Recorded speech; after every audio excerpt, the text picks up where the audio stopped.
দেশের সম্পাদক মাহমুদুর রহমানকে আর এই ঘোষণাপত্র আমাদের সকলের আজকের বক্তব্য। দয়া করে আমরা শৃঙ্খলা বজায় রাখি, পুলিশ বাহিনী আইন শৃঙ্খলা বাহিনীকে অনুরোধ করছি সবাই যেখানে যে আছেন সেখানে অবস্থান করেন, তার সামনে আসবেন না।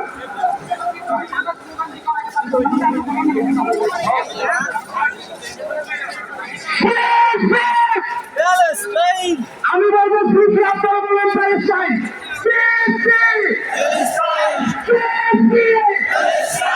সবার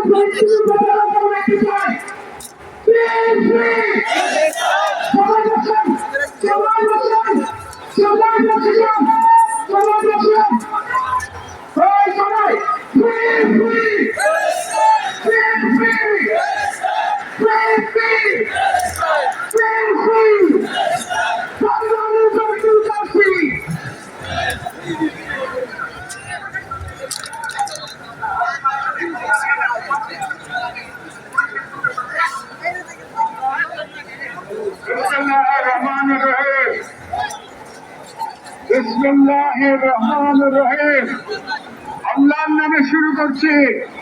যিনি পরাক্রমশীল, পরাক্রমশালী, যিনি ন্যায় বিচার প্রতিষ্ঠাকারী, যিনি মজলুমের পাশে থাকেন আর জালিমের পরিণতি নির্ধারণ করেন।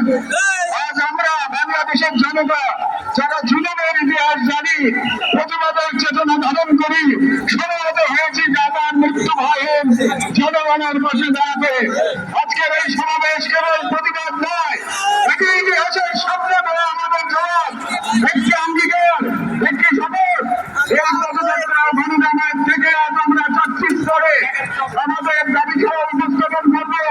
আমাদের প্রথম দাবিগুলো জাতিসংঘ আন্তর্জাতিক সম্প্রদায়ের প্রতি, যেহেতু জাতিসংঘ আন্তর্জাতিক সম্প্রদায় সকল জাতির অধিকার রক্ষা, সকল জাতির গণহত্যার লঙ্ঘন প্রকাশ করে, এবং আমরা দেখেছি গাজায় কোনদিন যে রক্তপাত যে ধ্বংস করছে সেখানে একক সরকারের কাজ নয়, বরং এটি একটি আন্তর্জাতিক রাষ্ট্রবাদ হয়।